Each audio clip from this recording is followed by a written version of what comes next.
Watch Symposium. I'm Austin, and this is the last in a series of custom videos for John. This is video 3. In video 1, we looked at 4 of his 5 pieces, an Omega, 3 Rolex watches. In video 2, we checked out his beater. I gave his beater a beating. If you haven't seen those videos, links in the description. In this video, finally, we talk about what he should do, what he should get next. And looking at his collection, it's a great size, all usable pieces. I don't think he really needs anything. He has a GMT function watch, a diver. He's got a dress watch in the 4-digit Datejust.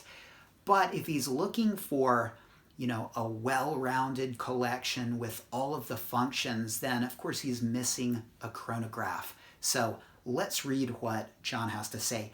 So my question to you is this: where do I go next? I'm open to just about anything as long as it's not a dedicated dress piece, since I would rarely find an appropriate occasion to put it on. My budget is a firm 20,000 USD. Some pieces I've considered are the 40mm Explorer 2, the Submariner Bluesy, or the White Dial Milgauss. I guess a chronograph would make sense, but the Daytona is too expensive and I don't think my AD loves me that much. All right, so he mentions a chronograph, and if you want a cheaper chronograph, you could always go with an Omega Speedmaster, but I think they're kind of underwhelming, especially with your collection. It would instantly be one of your lesser pieces. You could go with a higher end Speedmaster, the Ed White, all right? That's 3-2-1 movement, display case back, almost like an artisan Speedmaster. The problem with that is 14,000 USD, so I think it's a bit overpriced, and it's going to be interesting to see what that goes for on the gray market, because it might go for enough that it justifies paying that 14K price. You got to ask yourself, do you even want a chronograph? I mean, is it a useful function? I really like having a chronograph. Do I use it a lot? Like, put it this way, do I need it a lot? Hardly ever, but do I use it all the time? I mean, I'm using it now to time this. Actually, I forgot to start it, but I usually time these videos. Why? It's just to play with it, right? I mean, it's just an excuse to use it. And that's the best thing about a chronograph. The fact that you can push the buttons and start it and stop it and all that. It's a toy, right? And it's like a rotating bezel. But when you need one and it comes in handy, that's kind of nice. All right, so anyway, let's talk more about chronographs, because he mentions the Daytona and he has a relationship with his authorized dealer. Is it good enough of a relationship to get a Daytona? He doesn't know. But look, if you really want a ceramic Daytona, then you might as well ask. I can't imagine it would hurt asking. And when it comes to the Daytona, they are so desirable that I would advise anybody to get one if you could get one at retail. I mean, your own grandmother could ask, and I'd say, Grandma, get a retail price Daytona if you can get one from an AD. And that's almost a shame, because it doesn't allow us to step back and ask the question, would it really fit in his collection nicely? And would it? Yeah, I mean, it's a Rolex, heavy-hitting piece for sure, and it would be a chronograph. But one of the things I like about his collection the most is the 4-digit pipe hand dial acrylic crystal Datejust. It brings vintage charm into the collection.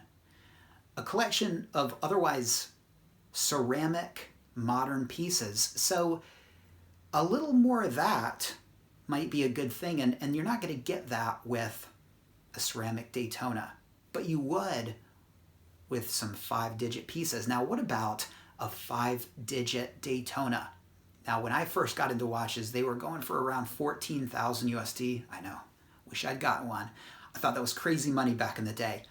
And then the next time I checked, it was 18,000, and it's been a while. So they're probably hovering around 20,000, no box, no papers.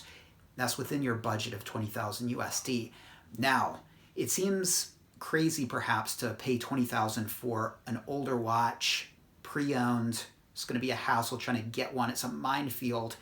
when for 14 you can get a brand new ceramic piece, box, papers, minty, non-polished, warranty, everything.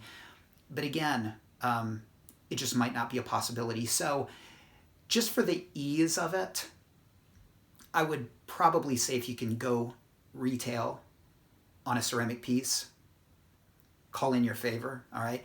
But is there an advantage to going with the 5-digit? I think there is, because like I mentioned, that date just brings something into your collection that's really nice. And if you were to have more vintage or neo-vintage pieces, 5-digit pieces, pre-ceramic pieces, it would bring some nice balance to your slightly modern and ceramic collection.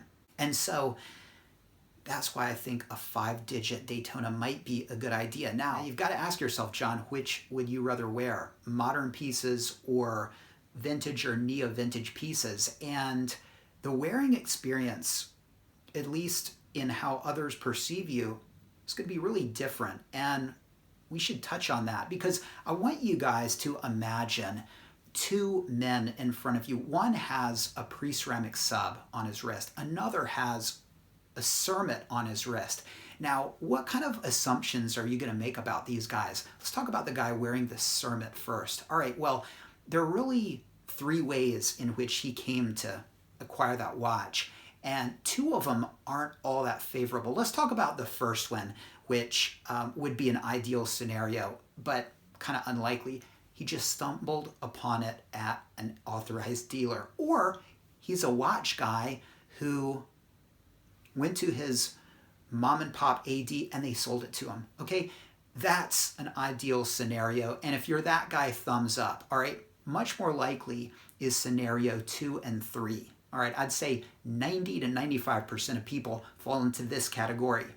Scenario 2, the whale. All right, he paid for a bunch of two-tone date justs, watches for his wife, jewelry for his wife. He spent enough money that he was permitted to buy the ceramic piece he's wearing. So he's a whale, all right?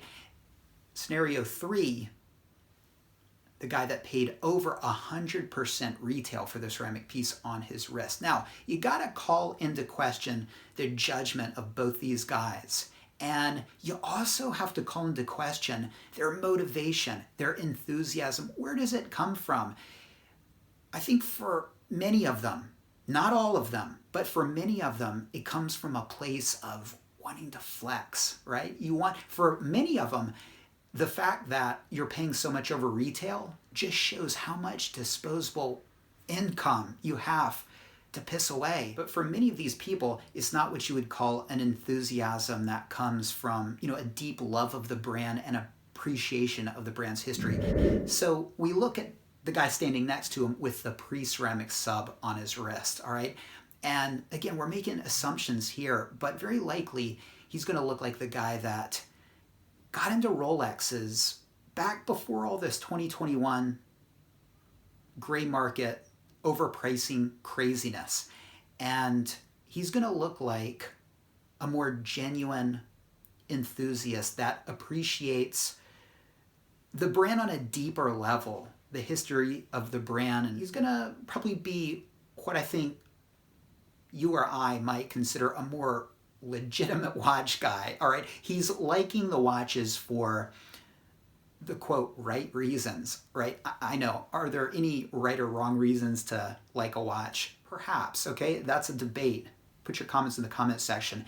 But here's the thing. Pre-ceramic watches allow you, just like Squally, to poach its history. That's right, you can get a 1996 T-Serial no-date sub, slap it on, and then walk around saying, man, I've been a Rolex guy for decades, long before you guys were fussing over overpriced ceramic Daytonas. I was a Rolex guy. Now I'm kidding here, but you could do that, all right? But the point is, people are gonna see that and perhaps make that favorable assumption. Whereas, what kind of assumption are you going to make with a guy wearing a Pepsi GMT ceramic? Is he a whale? Is he a guy that overpaid for his watch? that's likely the scenario. Now, I know we're talking about assumptions here, and they can be completely wrong, and they're likely watch and Rolex enthusiasts with a deep appreciation of the brand wearing ceramic pieces right now, screaming at the computer screen. And I hear you, but assumptions are like that. They're kind of silly. My only point here is that perhaps pre-ceramic watches represent a deeper love of Rolex and its history than the ceramic pieces. And I wouldn't want to be mistaken for a braggart or for somebody that just wants to flex. I mean, I know it's a bonus of the brand. I mean, they're expensive, and I like the fact that they are hard to get and desirable, and that's a nice element, but it's not the big picture, and it's not the only thing. And I think many wearers of ceramic pieces may think it is the only thing, and I think you're less likely to make that assumption when it comes to somebody wearing a pre-ceramic watch. So there you go. John, that might be one reason why you might want to go with the pre-ceramic Daytona. Now, looking at some of his ideas, he mentions the 40mm Explorer 2, and that's, well, it's not a pre-ceramic piece because it's never been ceramic, but it's a neo-vintage piece, a 5-digit piece, and it would bring a little of that neo-vintage charm to your collection, just like your Datejust does. So I think that would be a great piece to have. You could get the Polar, I think the Polar dial is the one to have, and you've already got a white dial in your Omega, but I wouldn't get another black dialed watch because of your Datejust and the gradient black on your James Cameron. So I would go with the Polar. I think that would be a great watch to have.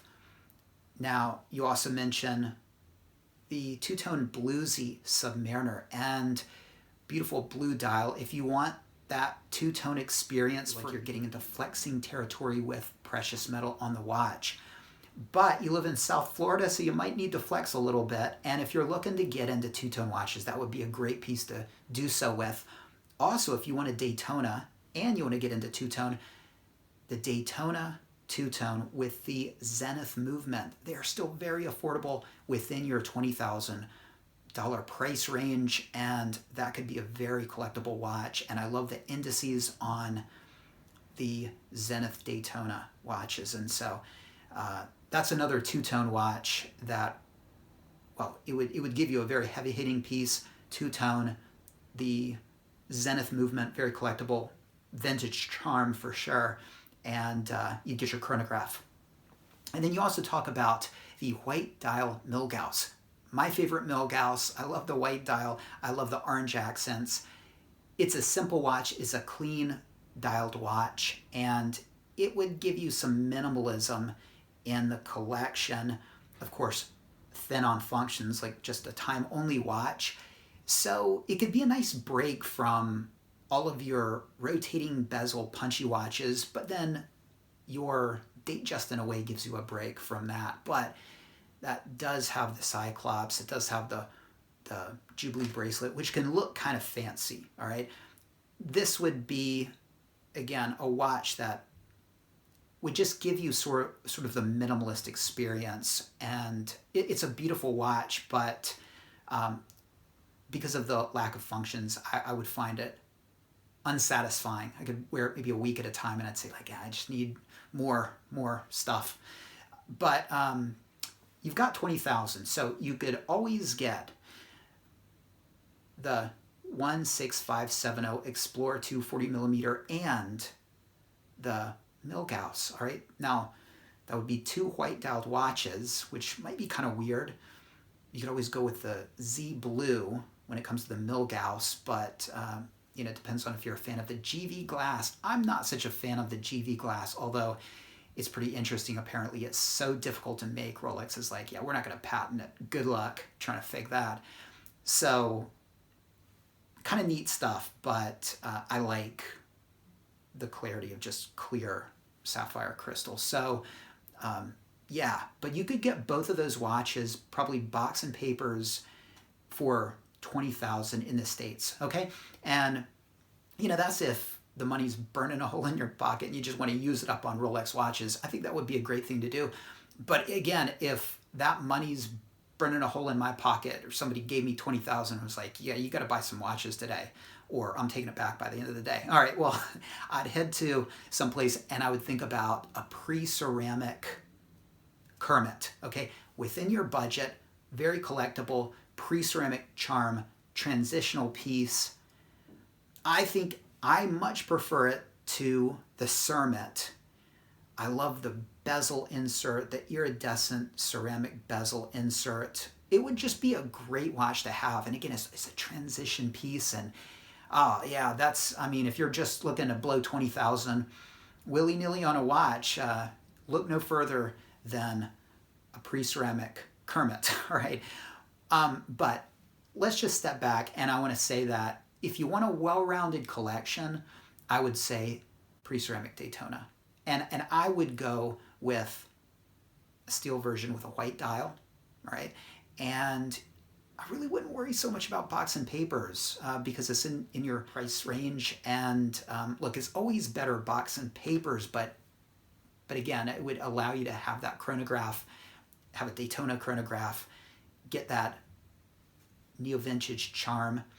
But if you're not looking to get a chronograph and you want sort of more pieces, more experiences for your money, then I think your suggestion of the Explorer 2 and the Milgauss are very nice. Yeah, if I were you, then yeah, I'd probably be looking probably to the Explorer 2 and the Milgauss, only because the more experiences, okay? You get two watches for your money, whereas the Daytona, it's going to be a heavy-hitting piece, but again, no date, just the function that's fun to play around with, but maybe not so useful. That's my issue with the Daytonas. Guys, let John know what he should do. Do you agree with my suggestions? What do you think about pre-ceramic, neo-vintage, vintage charm? I like it. I think his collection could use a little bit more, all right? And thanks for watching. Take care. See you next time.